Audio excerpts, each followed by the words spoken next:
Okay na yun.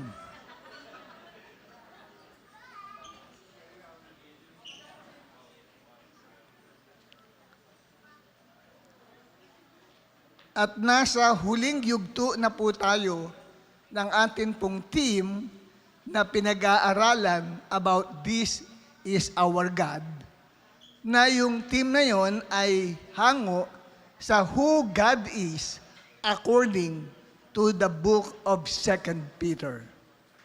We have discussed many attributes of God in the past. Noong una nating tinalakay itong team na ito, it's about the faithfulness of God. Diniliver po natin yan. Our God is faithful. Nasa book of 2 Peter yon. At ikalawa po, God is truth. Ang Diyos ay katotohanan. At ang ikatlo, God is patient. Ang Diyos ay mapagtimpi o mapagpasensya. At ngayon naman, ang ating paksa is, our God is eternal. Ang Diyos natin ay walang hanggan. Yan po yung theme na atin pong nakikita as we read the whole book of 2 Peter. Kaya masarap pong basahin ang the book of 2 Peter sapagkat dinidescribe ang katangian kung sino ba ang Diyos na ating sinasamba. At ating basahin ang text natin sa pagdidiscuss ko sa inyo about who God is and God is eternal is found in the book of 2 Peter chapter 3 verses 10 to 13. At babasahin natin sa version ng Ang Salita ng Diyos o ASND version. Simula talatang 10, ito po ang nakapaloob. Ang araw ng Panginoon ay darating na tulad ng isang magnanakaw.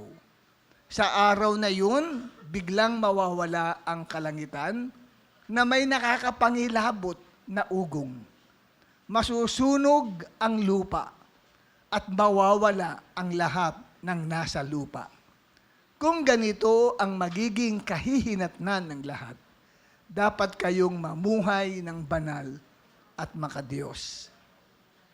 Verse 12, habang hinihintay ninyo ang araw ng pagdating ng Diyos at ginagawa ang makakayanan ninyo para mapadali ang pagdating niya.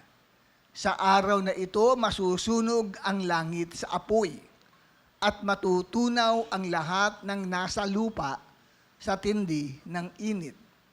Ngunit ayon sa pangako niya, may maaasahan din tayong bagong langit at lupa na paghaharian ng katarungan. Purihin ang Diyos sa pagkakabasa niya ng kanyang banal na salita. At para po sa ating introduction, dito po ay mababasa natin sa aking introduction, kailangan nating magpakatotoo. Sabi mo sa katabi mo, kailangan mong magpakatotoo. Okay? Kailan? Hindi bukas, kundi sa panahong ito. Dahil pansamantala lang ang lahat sa paligid natin. Kaya sinasabihan tayong magpakatotoo sa panahong ito dahil pansamantala lamang ang lahat. Pag sinabing lahat, walang exemption. Lahat ng nakikita natin ay panandalian o pansamantala lamang. Ang halimbawa ko ay, alam natin, naluluma at nawawala sa uso ang mga cellphones. Kasama ang iPad at mga computers. Di po ba? Anong cellphone ang inabot ninyo? Magmula nung kayo ay magkaisip. Ako, nasimulan ko sa 3210 at saka 3310. Di ba? Ngayon, pag meron ka niyan, pagtatawanan ka. Di ba? Kasi hindi ka na updated. Wala na sa uso yung iyong cellphone. Hindi ka na makakapag-connect sa social media dahil yun ay para lamang sa text at sa calling. At hindi lamang yun, makita ninyo, sa paligid natin ay talagang nagbabago eh. Mabilis mamatay ang mga uso o trend at brand ngayon ng mga cellphones. Dati sumikat, yun ang una kong cellphone eh, Nokia cellphone. Ngayon wala nang Nokia. Samantalang nung araw ay kilalang-kilala ang Nokia cellphone. Di po ba? Diyan ang galing yung 3210 tsaka 3310 eh, sa Nokia. Bakit nalugi ang Nokia at ngayon wala na? Sapagkat hindi nakapag-adapt sa bilis po ng tinatawag nating advancement ng technology. Dahil naiwan sila ng iba pang mga kilala na mga brand na kung saan ay nag-adapt sa social media. Sila, call at saka text. At isa pang, nung araw ay kilalang kilala at parang sikat ka, pagka meron ka nun, ito po ang kumpanyang Pocket Bell. Nung araw, Pocket Bell. Yung sa Pocket Bell mo, may message ka marireceive. Pero hindi ka makakapag-return back. Message ka. Kaya pagka nag-ring yun, parang sikat ka sa lahat. Wow, may Pocket Bell. Ngayon, ang Pocket Bell, hindi na nag-e-exist, nalugi na. Dahil, tinalo sila ng Nokia at ng iba pang mga kilalang brand, di po ba? Dahil ngayon, pag nag-ring yung iyong cellphone, insidida makakapag-reply ka. Pero doon sa Pocket Bell, ano lang siya, magbe-bell lang. Para i-inform ka lang na ito yung message sa'yo. Tapos, saka ka kukuha ng PLDT. Di ba? Kung meron man, tatawag ka doon sa nag-message sa'yo. Sasabihin doon sa Pocket Bell sa'yo, please reply. O hahanap ka ngayon ng cellphone. Pero wala na rin yun. Nakandalugi-lugi. Mabilis mamatay ang uso o ang trend at brand ngayon ng mga cellphones at marami pang mga gadgets. At isa pa sa pagpapatunay na pansamantala lamang ang lahat sa paligid natin, ang tao sa buhay natin ay dumating at umalis lamang. Hindi po sila nananatili sa atin habang buhay. Amen? Ilan sa atin dito sa ating mga mahal sa buhay, namatayan na po tayo. Taas ang kamay ng mga namatayan na. Halos majority. Kasama rin ako, namatayan din ako ng magulang ko. Tatay at nanay ay wala na rin. Dati nung araw, kasama ko dito sa gawain. Namatayan din ako ng dalawa kong kapatid na sila ay tinamaan ng COVID. So, sa makatuwid, hindi natin habang buhay kasama ang tao. Dumating at umalis lang ang tao sa buhay natin. Kaya, pansamantala lamang ang tao sa buhay natin. May iba naman, kapatid, iba naman yung kanilang paghihiwalay. Naghiwalay ang mag-asawa dahil sumakabilang bahay. Hindi sumakabilang buhay, sumakabilang bahay. Yung iba naman ay nawala sa kanilang pamamahay ang kanilang anak dahil ito ay nag-asawa na. Hindi na nila kasama sa tahanan. Kaya hindi mo masasabi na permanenteng kasama mo sa bahay ang iyong mahal sa buhay. Yung iba nag-abroad, pupunta ng ibang bansa, hindi po ba? Kaya nahihiwalay sa kanilang piling. At sino mga may pangarap na mag-artista dito? Taas ang kamay ng mga nangarap na mag-artista nung araw. Wala ba nito? Sino mga mukhang artista dito na hindi lang natuklasan, hindi lang na-discover, na dapat supposed to be ay sumikat kang artista noon. Alam niyo po, marami mga sikat na artista noon, ngayon ay laos na. Di ba? Kaya hindi napapanatili yung kanilang katanyagan. Ito sinasabi ko dahil nga pansamantala lamang ang lahat ng bagay sa paligid natin. May mga mega churches noon, ang lalaking simbahan. Ngayon ay wala na. Yung may simbahan dyan, sa pag, pag, pagpaliko mo pa lang papasukan ng NLEX, may malaking church doon. Ang tawag ay Love of Christ. 10,000 members yun. Ngayon, yung simbahan na yun, sarado na. Ni isa walang natira. So, kilalang kilala nung araw pagdating sa larangan ng salvation. At meron ding isang church na kinangkilala sa buong mundo, sa Australia, ang Hillsong Church. Ngayon, wala na. Mega church, thousands of people. Ang mga music nila ay grabe, ginagamit around the world. Tayo mismo gumagamit yan ng mga Hillsongs nila, kapatid. Sikat na simbahan, ngayon ay wala na. Kaya panandalian lamang ang lahat ng bagay na nagaganap sa mundo. Ang halimbawa ko din dyan, sino sa inyo dati malaki kinikita? Ngayon maliit na ang kita. Pero may mga tao, maliit ang kita pero malaki ang nakukuhang salapi sa kanila. Pero maliit kita nila. Di ba? Mga Chinese, di ba? Maliliit ang kita, pero malaki pera pasok sa kanila. Okay? Bagamat maliit ang kita, maliit kita.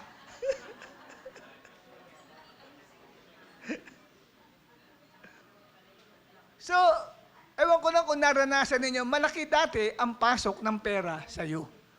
Pero ngayon, wala na. Nagbabago. Dati noon, maliit pasok, pera sa'yo. Ngayon, malaki nakita mo. Okay?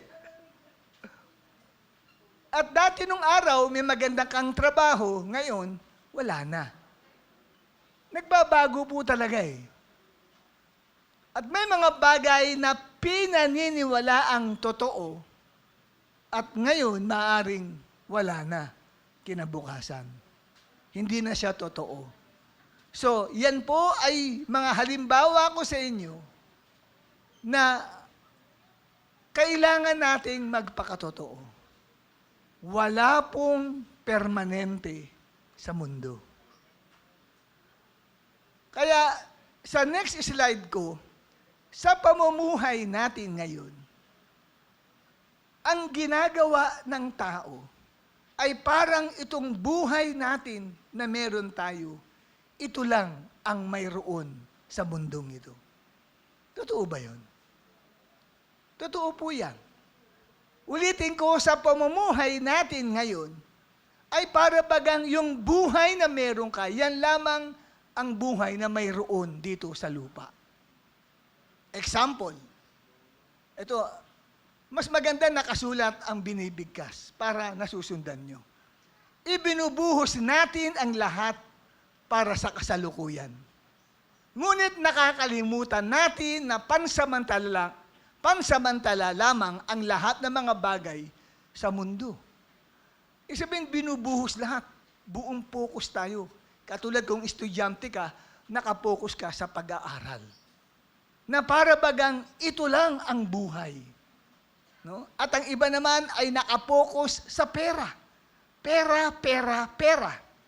So ang buhay ay umiikot lang sa pera. Yung iba naman ay nakapokus sa trabaho, trabaho, trabaho, trabaho. Na para bagang ang buhay lang sa mundong ito ay trabaho. Yung iba naman ay sa negosyo, umiikot ang buhay. Nakapokus sa puro negosyo, negosyo, negosyo. Yung iba naman, ang nasa isip ay pag-aasawa. Diyan, kapatid, pumupokus sa pag-aasawa at ang iba ay sa family. At pati ang ating buhay, yung buhay natin na meron tayo. Yan, kapatid, ay pinupukosan natin, ngunit nakakalimutan natin ang lahat ng yan ay pansamantala lamang dito sa mundo. At ang tanging hindi pansamantala na hindi pinupukosan ng buong lakas ng tao ay ang Diyos. Pero siya yung hindi pansamantala. Kung ano yung pansamantala, doon nakapokus ang isip, ang lakas ng tao. Amen po ba?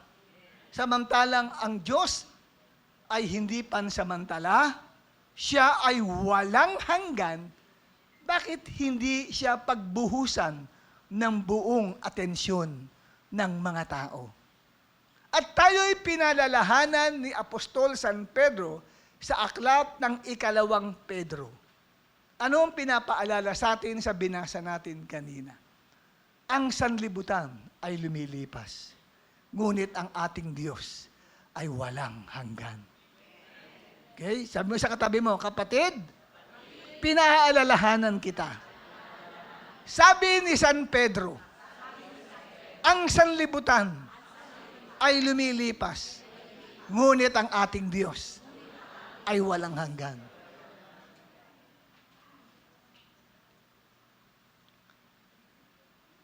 Paano ko ipaliliwanag yan? Ang sanlibutan ay lumilipas, ngunit ang ating Diyos ay walang hanggan. Nariyan ang paliwanag ko. Example. Ang Diyos ay nandoon na siya bago pa nagsimula ang panahon.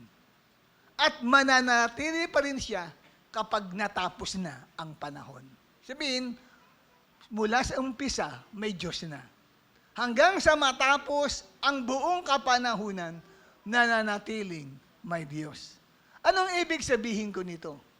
Kung kumakapit ka sa Diyos, kumakapit ka sa isang bagay na hindi matitinag. Kumakapit ka sa isang bagay na hindi kailanman matatapos. At magiging matatag ang buhay mo. Pero kung ang kinakapitan mo ay lumilipas, hindi magiging matatag ang iyong pong sitwasyon sa buhay. Kaya kung ang pinagkakapitan mo ay tao, lumilipas yan. Hindi yan eternal. Kung ang kinakapitan mo sa buhay mo at pinaguhugutan mo ng lakas ay ang trabaho mo at ang negosyo mo, hindi matatag ang iyong buhay sapagkat ang trabaho at negosyo ay lumilipas. Amen po ba?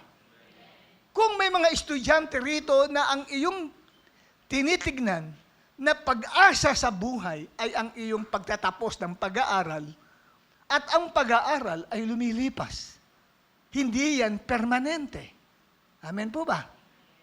So, ibig sabihin, ang pinaglalagakan mo ng pag-asa sa buhay ay hindi matatag. Mabubuwal ka. Samantalang, bakit hindi ka kumapit sa Diyos? Na ang Diyos ay kailanman ay hindi nagwawakas sapagkat ang Diyos ay eternal. Ang Diyos ay walang hanggan. Ano ba ang kahulugan ng mensaheng ang Diyos ay eternal? Una, ito po may 5 message na pinararating si San Pedro sa atin. Why God is eternal? Ang Diyos ay walang hanggan. Ang Diyos ay walang katapusan. Kailangan mag-sink in yan sa pagkakilala mo sa Diyos na pinaglilingkuran mo. Una, ang mga pansamantalang bagay ay lilipas, ngunit ang Diyos ay mananatili kailanman. Yan po yung mensaheng ipinararating ni San Pedro sa iyo at sa akin. Ulitin ko, basahin nga natin. Number 1, 1, 2, 3.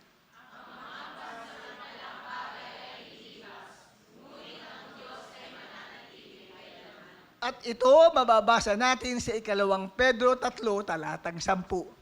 Ang araw ng Panginoon ay darating na katulad ng isang magnanakaw.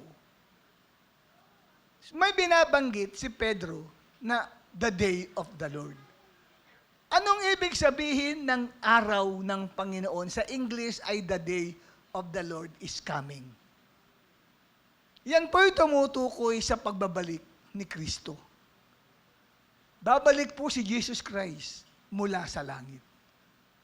Ang sabi ng angel doon sa mga 12 apostol ng Panginoong Yesus, nang habang si Jesus ay umaakyat mula sa kinalalagyan nila sa lupa, umaakyat sa langit, ang sabi ng angel, ang Jesus na ito na nakikita niyong umaakyat, ay makikita din ninyong bababa mula sa langit. So, yan po ang ibig sabihin ng Day of the Lord. At ang sabi, ang pagbabalik ni Kristo ay itinulad sa isang magnanakaw. Walang magnanakaw na bigyan na lamang siyang gumagawa ng pagnanakaw na pinapaalam niya sa tao. Ina-announce, magnanakaw ako sa bahay nila Marian. Walang ganun. Surprise siya. So, ang pagbabalik ni Christ ay isang sorpresa. Okay? So, that's the description of the coming of the Lord Jesus Christ. It is a surprise coming. Walang nakakaalam. Biglaan. Nagkakasayahan kayo. Tuwang-tuwa ka sapagkat ikaw ay nanalo sa loto. At iniisip mo, okay na ang buhay ko. Hindi mo alam, darating na pala si Lord. At pagdating ni Lord, dinidescribe sa atin ang pagdating ni Lord, it is a coming of judgment also. Pag bumalik si Lord, ang sabi, sa araw na yun, maglalaho ang mga kalangitan. At merong nakapangingilabot na ugong na maririnig sa lupa. At ano pa, hindi lamang daw po maglalaho ang mga kalangitan. Ibig sabihin ng kalangitan, sa space, ang buwan, araw at bituin ay masusunog, matutupok sila. Mauubos ang araw. Biglang magdidilim sa mundo eh. Pati ang buwan na nakikita natin tuwing gabi ay matutunaw. At anong ikalawa? Masusunog ang lupa. Anong lupang binabanggit? Ang mundo.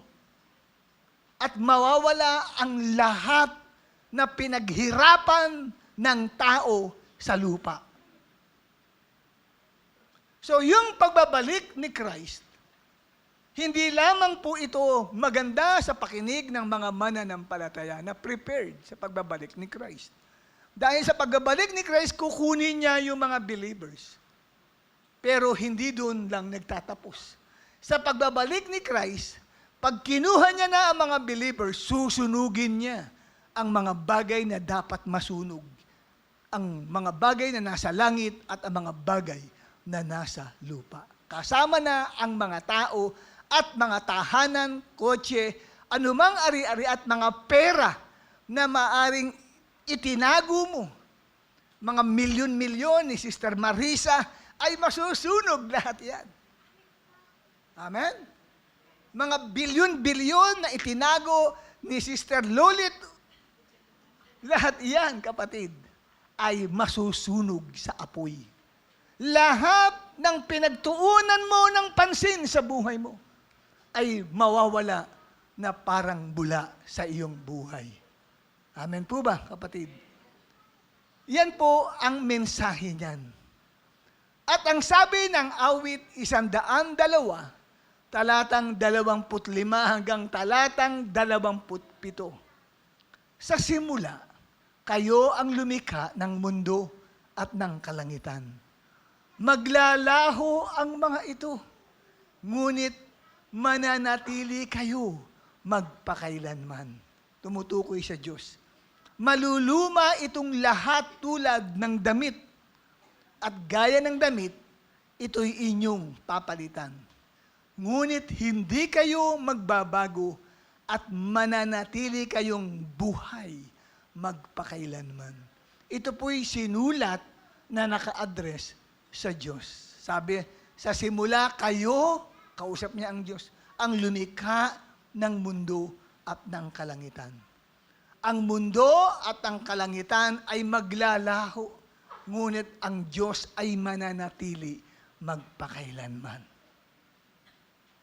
So dito nakita na po natin, mga kapatid,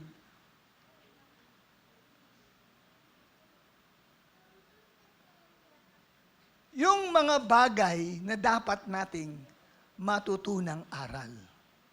Ano ang aral dito? Na ang mga pansamantalang bagay ay lilipas. ngunit ang Diyos mananatili magpakailanman. Ito ba'y ibinahagi sa inyo para takutin kayo? Hindi po yun ang layunin ng atin pong pag-aaral na ito, para takutin ang bawat isa sa inyo. Ito po ay ipinangaral upang bigyan ng pagkakataon ang bawat isa sa atin habang may panahon pa. At ano yung pagkakataon na yan na binibigay sa atin? Magbago po tayo ng ating mga priorities sa buhay. Sa pagkakaalam patungkol dito, sa mensaheng pinag-aaralan natin, ay magbago tayo ng ating mga priorities. Halimbawa, ginugugol natin ang napakaraming oras sa paghahabol sa mga bagay na hindi magtatagal. Yun ang ating hinahabol sa buhay. Kaya tayo nagsisikap eh. Gusto natin magtrabaho. Yung iba, estudyante, gustong umulad ang buhay, kaya nagtsatsaga mag-aral, nagsisikap makapagtapos ng pag-aaral para sila ay makakuha ng tagumpay sa larangan ng pananalapi. Ang hinahabol ng tao ay financial success. Dalawang bagay ang hinahabol ng tao dito sa mundo. Financial success at makamundong karangalan. Sa English ay worldly achievements. Kung dalawang bagay ang minimiting mangyari sa buhay ng tao, financial success. At ikalawa ay worldly achievements. Ngunit ang lahat ng yan ay maglalaho. Yes, gumanda ang kalagayan mo sa buhay, malaki kita mo, kapatid.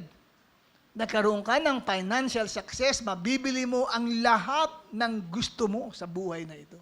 Kaya ka nagsisikap eh. Di ho ba? At, siyempre, kahit pa paano, meron kang marating na achievements sa life mo. Na hindi ka naman mamatahin ng iyong mga kamag-anakan o nakakakilala sa iyo. Nahahantong yan sa pagkakaroon mo ng pride of life. Ngunit ang lahat ng yan ay maglalaho. Hindi yan dapat ang priority mo sa buhay. Ang sabi dito, dapat ilagay natin sa unahan ang Diyos sa lahat ng mga priorities natin sa buhay. Marami tayong priorities. Kung pasusulatin ko kayo, ano ang mga priority nyo sa buhay? Siya nung unang-una sa buhay mo. Kung pasusulatin ko kayo, kadalasan nilalagay una, anong nilalagay na priority niya? Yung health niya, di ba? Gusto ko good health. Ikalawa, maraming pera. Di ba? Pero ang Diyos sa mo nilagay, kadalasan nasa ilalim. Hindi siya nasa unahan. Dito, kaya natin pinag-aaralan itong God is eternal, ay upang sa mga priorities sa buhay natin, yung mga bagay na pinaggugugulan natin na maraming panahon. Di ba? Kaya nga yung tao, nag-overtime pa sila, kahit linggo pumapasok eh. Kasi bakit? Priority nila, kailangan mabuhay ang pamilya nila eh. Kailangan may pera eh. Hindi po ba? Yun po. Yung iba, dahil po sa paghahangad, kapatid, na magkamal ng maraming pera, wala na, ikinompromiso na yung integridad nila. Kaya, nagkabaha-baha sa ating bansa dahil po sa mga ghost project ng flood control project nila na ginagawa. Yung iba ay substandard. Yun ang reklamo ng gobernador ng Cebu kung bakit matindi yung pagbahang nangyari sa Cebu, lalo na sa Layloan, Cebu. Tindi ng tubig baha. Ang daming namatay pala doon sa lugar na yun. Ang bilis ang pagtaas ng tubig, sabi nung ini-interview ng gobernador, Si Barry 4 ba yun? Ng Cebu. 10 minutes lang daw ay ang taasan ng tubig. Nasakop na agad ang first floor ng mga bahay. Paano yung iba? Wala namang second floor. First floor lang. Nalunod. Mga bata, matanda, at mga tao. Ano man ang edad, nalunod. Walang ibang survival na gagawin nila eh. Dahil wala silang second floor, wala silang maakyatan. Umakyat man sila sa bubong, sinakop na rin eh. Dahil nangailang sila. So nakita ho natin dito mga kapatid, dahil po ang priority ng tao ay pera. Pera. Kaya naging ganid ang tao. At kahit na ang proyekto niyon, kapatid, ito ay makakatulong sa tao, kailangang manloko na kunyari may ghost project para yung bilyon na nakalaan na proyekto doon ay mapasa kanilang sariling bulsa.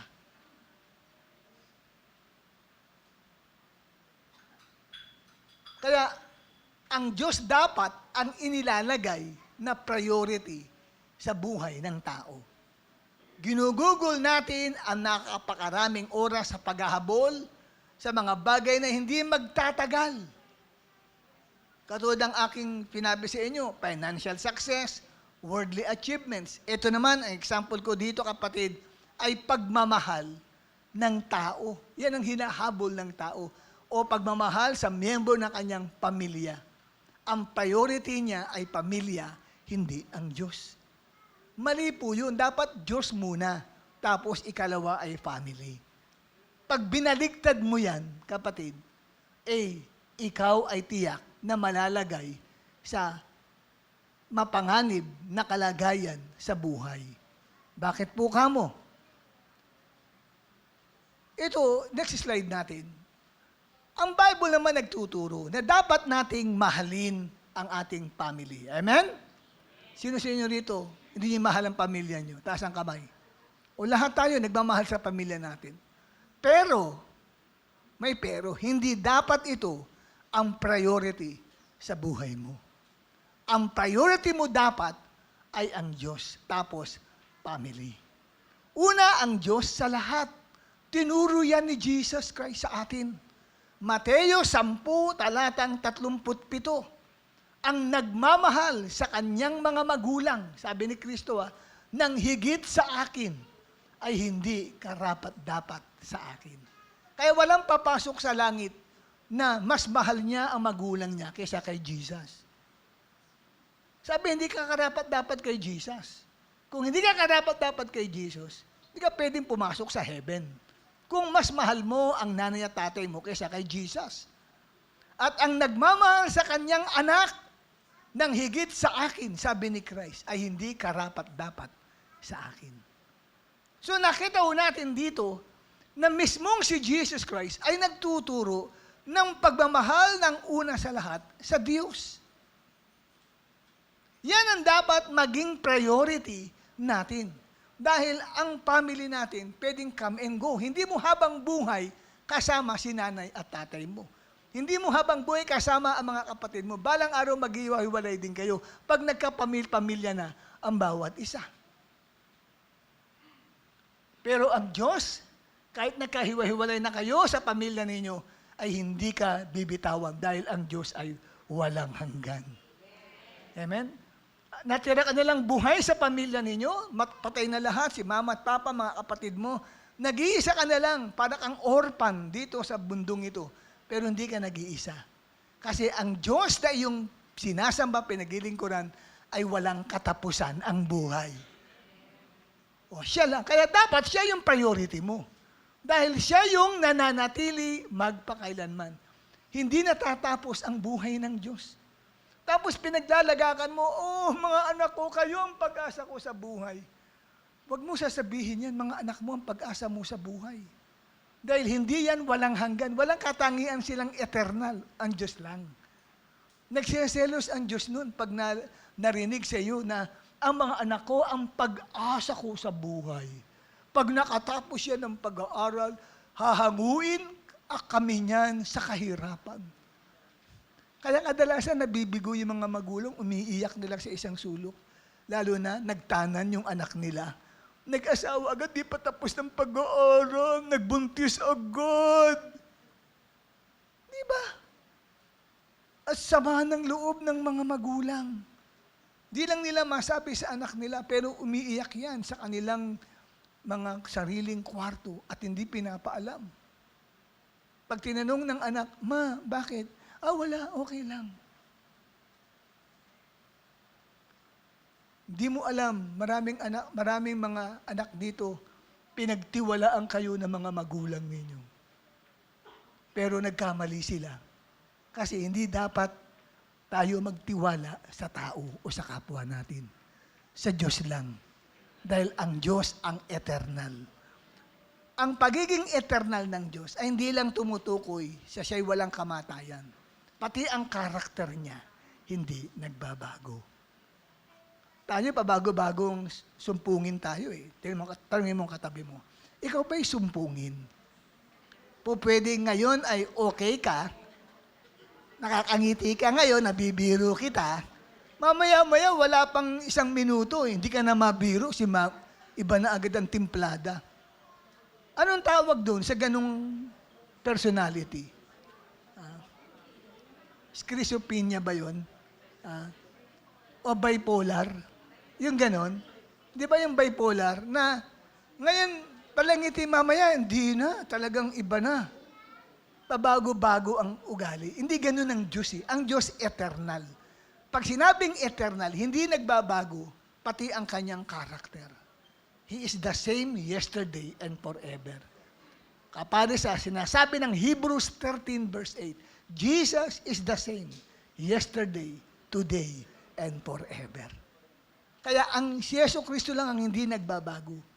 Kaya tinuturuan tayong lahat, ang maging first priority natin ay si Jesus. Amen? Hindi ang husband mo. Hindi ang wife mo. Hindi ang mga anak mo. Hindi ang mga kapatid mo. Si Jesus ang iyong first priority. At dapat ipakita mo yan sa Kanya na siya ang first priority upang maging karapat-dapat ka sa Kanya. Alam niyo po, ang relasyon ng mag-asawa dito sa mundo, sino mga may asawa dito? Taas ang kamay ng mga may asawa. Hindi ko sinabi mag-aasawa. May asawa. Ayan, taas ang kamay. Punti lang pala. Punti lang. Marami dito ay ano.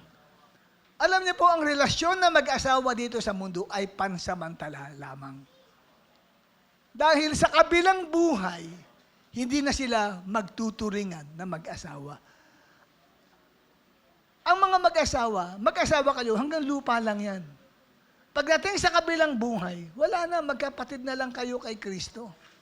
Maging yung mga unbeliever, kung sila man kapatid ay mamatay at ang kaluluwa nila mapunta sa lugar ng impyerno, doon sa impyerno, hindi sila magtuturingan mag-asawa. Sapagkat mawawala yun sa kanilang isipan at puso pag nandun na sila pareho. Magkapatid na lang ang turing. Katulad yan, sa Mateo 22, talatang 30.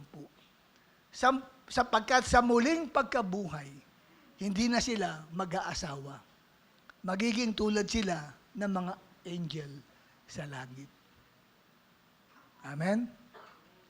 Kaya dahil po sa langit din, hindi na yung magtuturingan kayo, pamilya pa kayo sa langit. Hindi na po yun. Magkakapatid na po kay Lord lahat ang turing natin. Sister and brother in Christ po tayo lahat sa langit.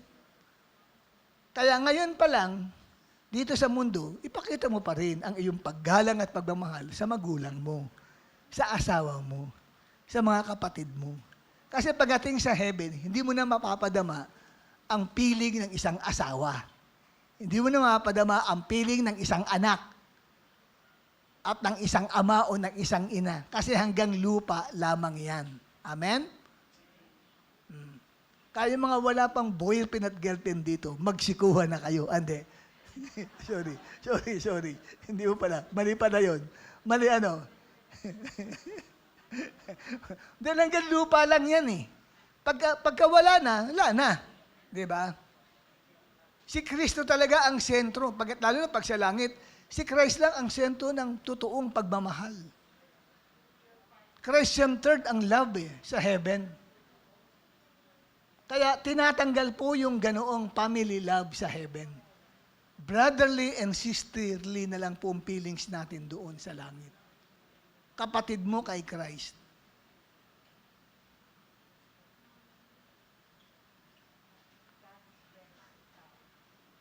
At ang ikatlo po, kapatid, sa aral na ito, na ibinabahagi ko sa inyo sa number 1, na pansamantalang bagay ay lilipas, ngunit ang Diyos mananatili magpakailanman. Hindi para takutin ko po kayo, kundi sa halip, ilagay nyo sa unahan ang Diyos sa lahat ng inuuna mong kaginhawaan sa buhay. Maraming tao yan ang hinahanap yung kaginhawaan. Kaya ang daming tao nasa mga lugar ng parke, di ba? Yung iba nag-staycation kasi naghahanap sila ng kaginhawaan. Yung iba hinahanap nila pamunta sa mga beer houses, di ba? Sa mga barkada, sa mga swimming, sa mga parties. Yan ang hinahanap ng tao, yung may kainan at may inuman. Di po ba? Kaginhawaan. Yung iba naman nagiginhawa sila pag sila ay nagsusugal. Kaya ang daming tao sa karerahan. Kasi nagiginhawaan sila dun. Ngayon, hindi masama ang humanap ng ginhawa sa buhay, pero dapat una ang Diyos. Sa lahat ng nilalagay mo na unang-unang makapaggiginhawa sa buhay mo, huwag mo uunahin ang alak. Ano ba? Isilat mo yung unang-unang priority mo para maranasan mo ang ginhawa sa buhay. Pasulat mo yan sa buong mga tao rito sa lugar ng Sampaloc. Malamang ang ilalagay nila una doon, alak, sugal, babae. Ganun Pero ang Diyos, baka wala pa nga magsulat Ang mga magsusulat lang yung mga katulad nating born-again Christian. Ang sa Diyos, maaaring wala pa sa listahan nila na makapagbibigay ng ginhawa sa kanila. Sa mga youth, sa mga kabataan, ipasulat nyo ano yung number 1 na kapagbibigay ng ginhawa sa inyo. Sa ganila, computer games, yan ang mga lalagay nila dyan. Di ba? Cellphone games. Yan youth yan kabataan yan Yung iba naman, ang nilagay nila, pagkakaroon ng boyfriend at girlfriend, yun ang unang ginhawa nila sa buhay. Di ba? Sheila, ikaw ba'y maginhawa ka ba sa buhay? Hindi ka na maghahanap ng boyfriend? Bigyan na tahimik si Sheila. Mukhang nagdi-decide din siya. Hindi naman masama po, hindi po masama ang mag-decide ng ganun. Ang masama, kung ang Diyos, hindi siya ang una mong priority. Na sa Kanya ko lang mararanasan ang tunay na ginhawa. Kasi pag inuna mo ang Diyos, Sheila, pag inuna mo ang Diyos, si Lord na may problema kung sino ang boyfriend na ibibigay sa'yo. Totoo yan Kasi pag inuna mo si Lord, hindi ka na mamamroblema. Siya na mag-iisip kung ano ang nauukol para sa'yo. Kasi priority mo siya Pero kung ang Diyos hindi mo gagawing priority sa buhay mo, ikaw na maghanap at tiyak masisira ka sa paghahanap. Hindi ka tiyak magiging maayos. Kaya dito nakita natin, ginugugol natin ang napakaraming oras sa paghahabol sa mga bagay na makapagpapaginhawa sa atin pansamantala na hindi naman natin madadala sa walang hanggang buhay. At nauso yung pagdadrugs. Di ba yun ang hinahanap ng tao ng mga ibang tao. Ako naranasan ko na rin yan. Ang tinitake ko iba. Yung Gardan. Yung sakit sa ipin, nabingi ako noon. Talagang, ang sakit sa tenga. Pero pagkatapos noon, pagtingin ko doon sa ilaw ng poste, parang buwan, ang laki. Sabi ko, ang laki. Ayan na. Iba na pakiramdam ko. Para akong nasa ulap na lumalakad. Ang saya-saya. Bakit? Naghahanap ako ng kaligayahan yung ginhawa. Hindi ko alam ang Diyos pala. Kaya noong ako ay maimbitahan sa Bible study, at first ayaw ko pa. Ayaw ko bang sumama? Kasi iniisip ko, sarado, kantado, katoliko kami. Bagamat bata pa lang ako, tinuturuan ako ng nanay ko, anak, Hindi tayo dapat sumamba sa mga rebulto. Pero siya naman, nung araw, hindi pa siya naimbitahan dito sa gawain natin. Kasi naimbitahan siya nung araw sa Cathedral of Praise. Ang dati noon ang church na yun ano ang pangalan noon? Temple, yung Bethel Temple, naging COP. Ang nanay ko kasi, nung pinagbubuntis ako, na naginip tungkol sa Bible, na may nakita siyang bolang apoy bumagsak mula sa langit, papunta sa kinahihigan niya. Nung tatama na sa kanya yung bolang apoy, napasigaw siya kasi ang tumambad sa kanya na bumagsak sa mukha niya ay the Bible. Tapos sabi niya, mukhang gusto ng Diyos ako mag-aral ng Bible. Naglakad-lakad ang nanay ko, nakarating siya dyan sa lugar ng Taft Avenue at nakita niya yung Manila Bible Temple. At pumasok siya doon, may pastor na nag-entertain sa kanya, sineran siya, tapos winater baptize siya. Ako pinagbubuntis niya at that time. Bata pa lang kami noon, kinikwento na ng nanay ko yun. Sabi niya. At doon, kapatid, siya ay tumanggap kay Jesus Christ. Kaya lang, pwede pa lang ganun, no? Believer ka, pero at the same time, compromise ka pa din. Kasi pag tuwing darating ang November 1, yung araw ng mga patay, papagawa ng nanay ko yan, anak, magluto tayo ng biko. Akala ko handa namin. Yung pala, iaatang, ang tawag atang. No? Doon sa namatay niyang mga mahal sa buhay, mga ninuno, no? Ilalagay yung mga 2 hiwa ng biko, tapos may kandila, may tubig pa.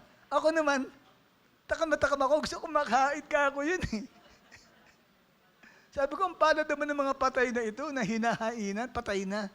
Hinintay ko naman na maubos. Hindi naman nauubos.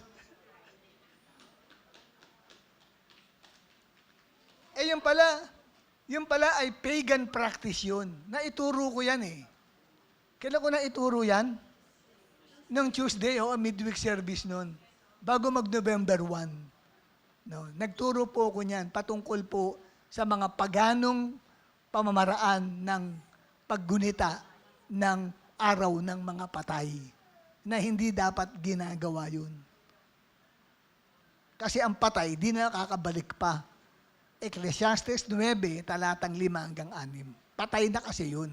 Wala silang pakialam sa mundong ito. Sabi ng aklat ng Ecclesiastes 5 hanggang 6. Kaya hindi na nila makakain yun.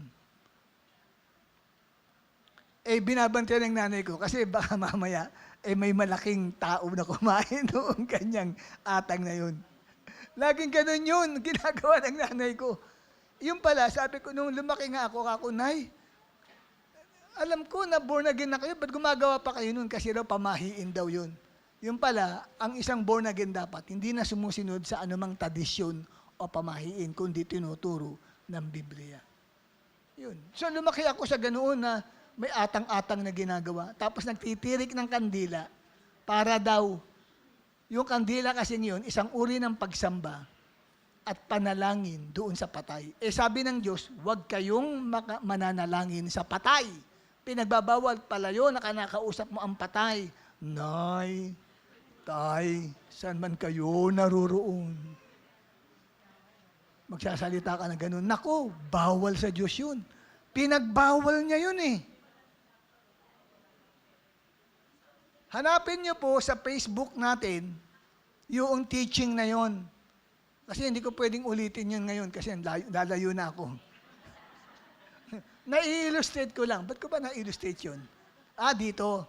Kasi nga po, hindi natin dapat inuuna ang mga bagay na nagpapaginhawa sa atin na kung saan ay hindi ang Diyos ang una. Dapat ang Diyos ang number 1. Okay? Ano ang nagpapaginhawa sa iyo? Ano nagbibigay ng joy sa puso mo? Computer games? Totoo naman. Parang tuwang-tuwa ka, no? Sarap na sarap ka sa computer game. Inaabot ang madaling araw. 2:00 na madaling araw. Kayo mga kabataan, ilang oras kayo inaabot pag naglalaro kayo ng computer games? Ilang oras? Daling araw, walang tulugan? May iba ganun, walang tulugan. Grabe, di ba? Kasi sarap na sarap sila. Yung mga bagay na yan ay lilipas. Doon ka sumentro sa Diyos kasi ang Diyos ay hindi lumilipas. Amen? Nananatili magpakailanman.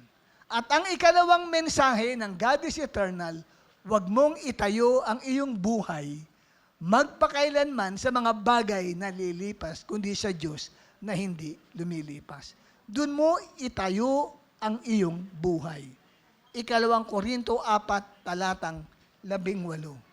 Kaya hindi namin pinapalagahan ang mga bagay na nakikita sa mundong ito, kundi ang mga bagay na hindi nakikita. Sapagkat ang mga bagay na nakikita ay panandalian lamang, pero ang mga bagay na hindi nakikita ay walang hanggan. Kaya, wag mong itayo ang buhay mo sa mga bagay na panandalian lang. Hindi naman ito eternal. Hindi siya eternal eh. Bakit? Parang yan ang tinatayuan ng buhay mo. Bakit parang yan yung sentro ng isip at puso mo? Panandalian lamang sa mundong ito. One day, wawasakin yan ng Diyos. One day, tutupukin yan ng Diyos. One day, mawawala yan sa mundong ito. Doon ka pumoko sa mga bagay na walang hanggan. Anong sinasabi dito na paliwanag?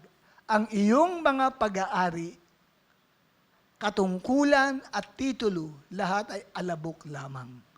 Mga bagay na po pwede mong ipagmayabang sa mundong ito ay alabok lamang sa harap ng Diyos. Ngunit ang iyong kaluluwa ay walang hanggan. Our soul is eternal. Kaya mag-invest ka sa mga bagay na magtatagal. Mamuhay para sa kung ano ang higit pa sa buhay na ito.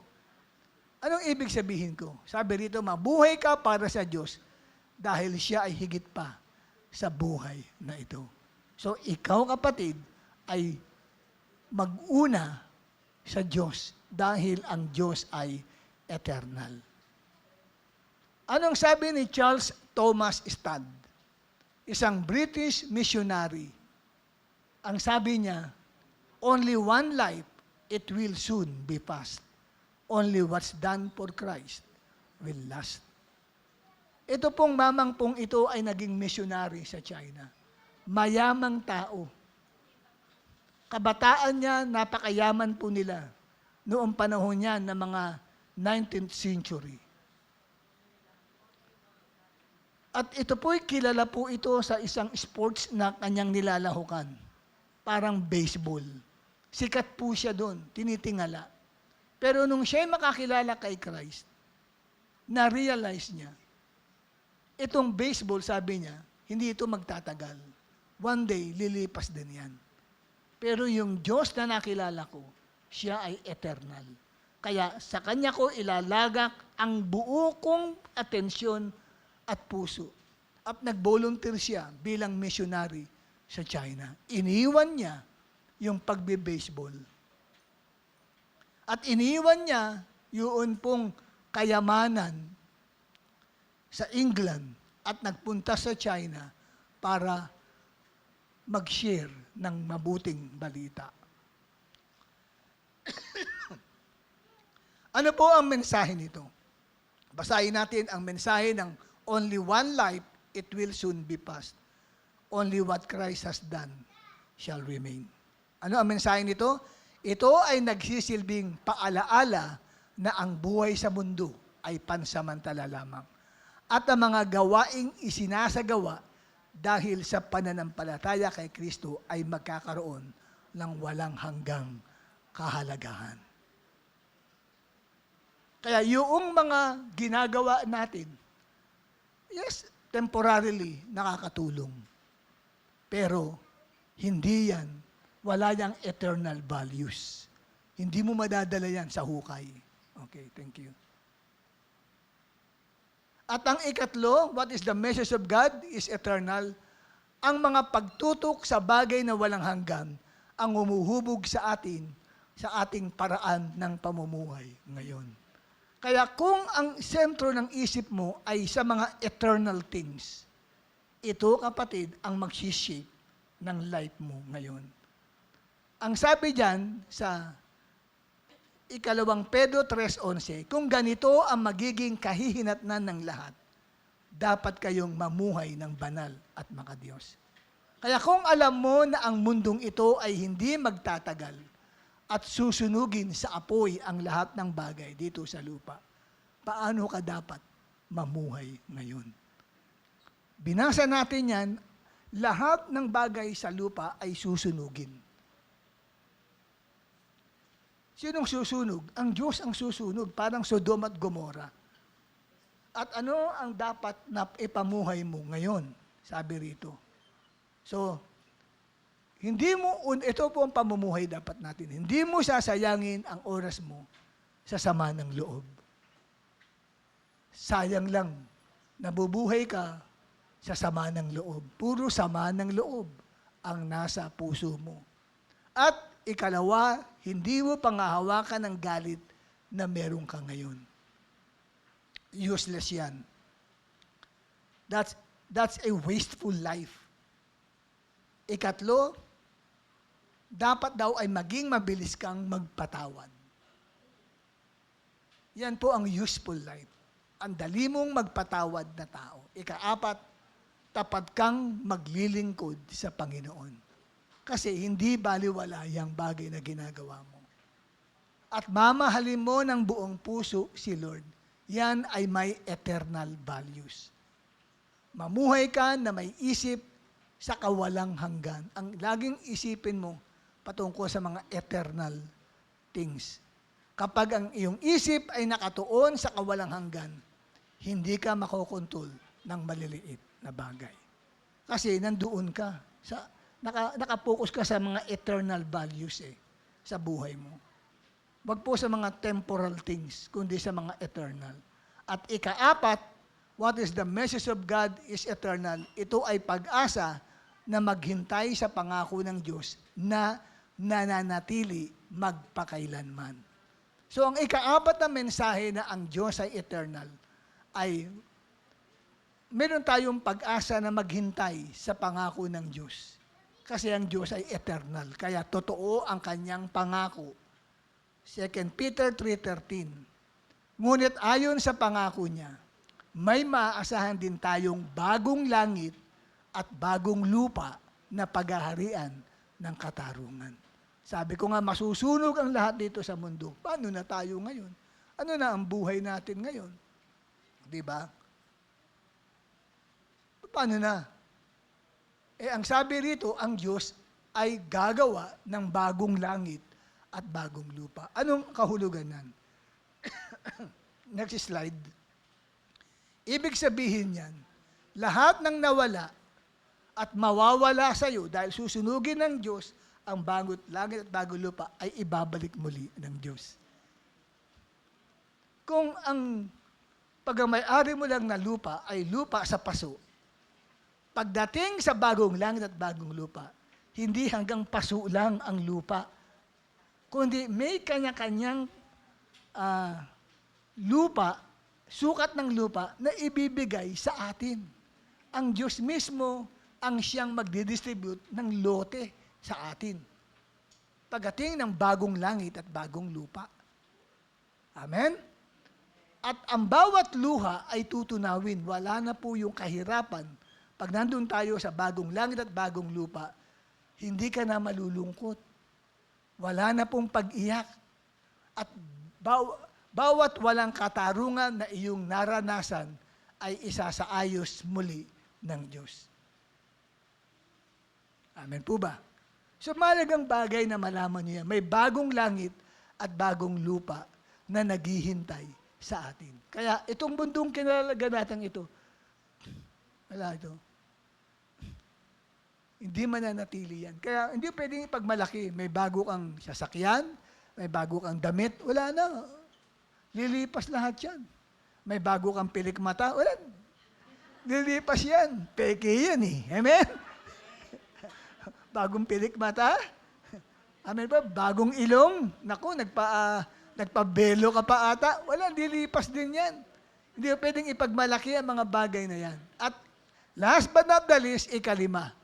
What is the message of God is eternal. Ikalima, basahin natin. 1, 2, 3. Alam mo kung saan ang pagtatapos ng istorya ng buhay mo.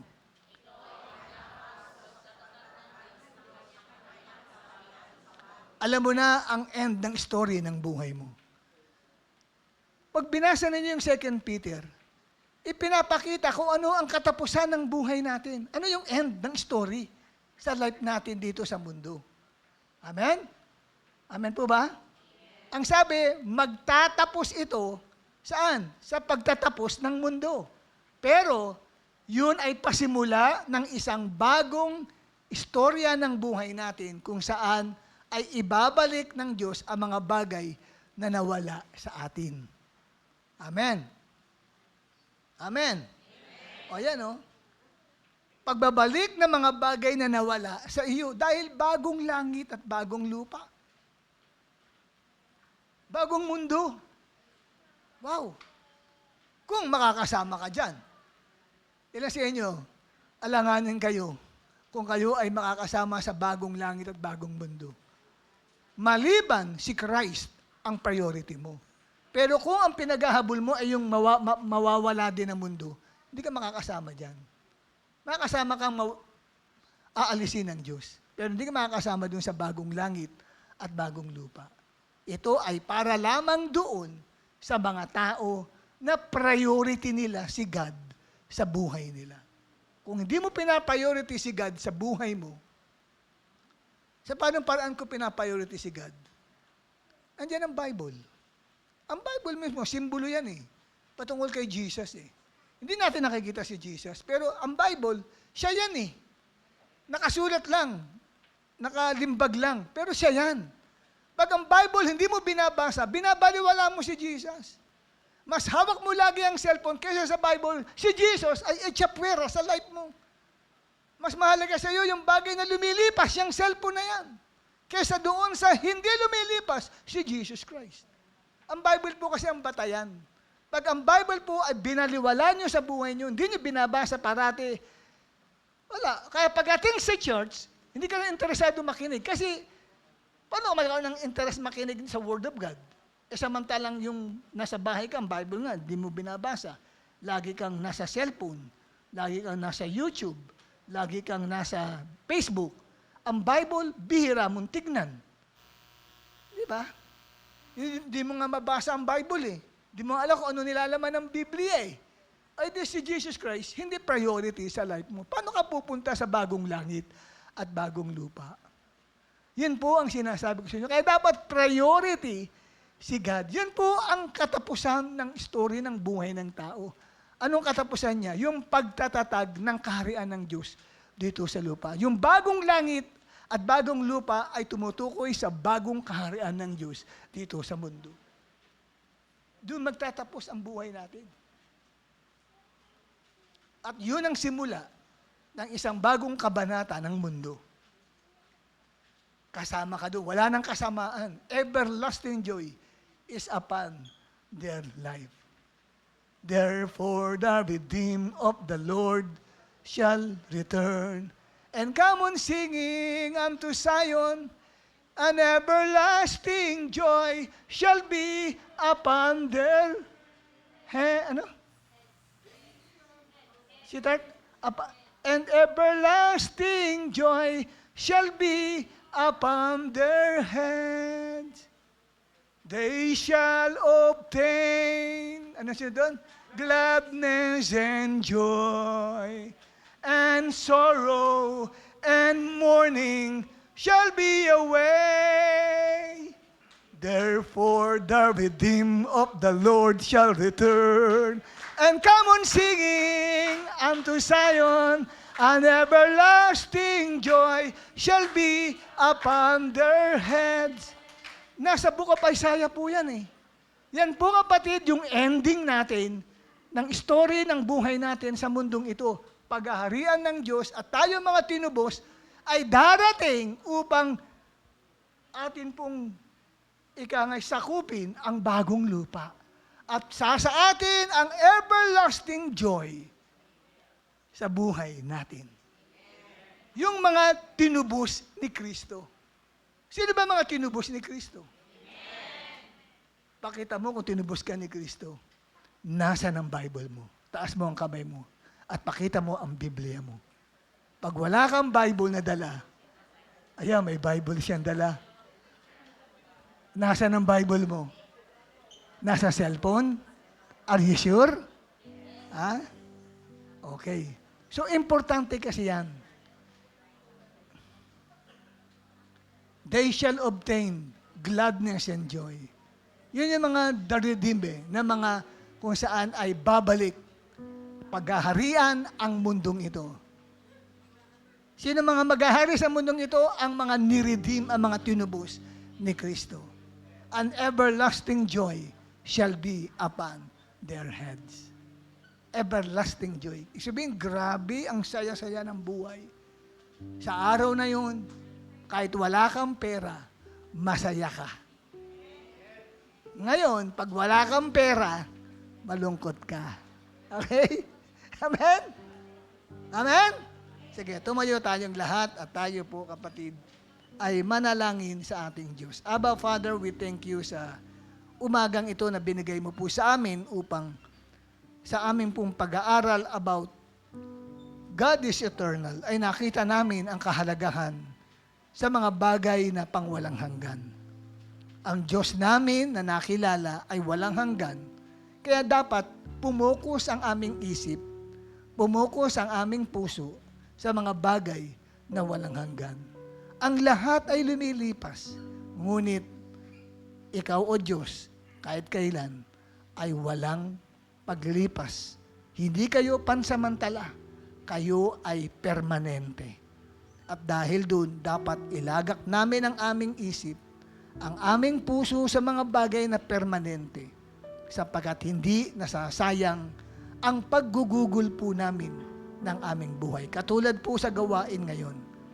Inuna ka namin ngayon in spite na mayroon pong signal number 3 sa Manila. Lord, ang inuna namin ay ang mga bagay na pang-eternal. Sapagkat alam namin, hindi lilipas itong bagay na ginawa namin ito. Pagdating namin sa langit, tuloy-tuloy ang pagpupulit pagsamba ng iyong mga anak. Hindi lamang dito sa mundong ito. O Diyos, salamat po sa katotohanan ng iyong mga salita na nawa ito po ay tulungan mo pong pumasok sa puso ng bawat isa sa kanila. Help them, Lord, na maging priority nila kayo. Unahin nila ang pagbabasa ng iyong mga salita, which must be the first priority namin. Paggising pa lang sa umaga, hindi cellphone ang una naming hahanapin, hahawakan, kundi ang Biblia, ang iyong mga salita. Tulungan mo kami, Abba Father, na maipakita sa iyo na number 1 ka sa buhay namin. O Diyos, salamat po. Alam kong hindi nawa mapausa, walang kabuluhan ang ginawa kong pamamahayag ng iyong mga salita. Pumasok nawa ito sa puso ng iyong mga anak sa umagang ito, O Diyos. Basbasan mo po sila, ilayo sa anumang uri ng kapahamakan. Lord, since inuna nila ang mga eternal things ngayong umagang ito, alam kong uunahin mo ang bawat isa para proteksyonan dito sa nararanasan po ng aming bansa na mga bagay na kalamidad. Sa pangalan ni Jesus, ito pong aming dalangin, and everybody will say, Amen at Amen.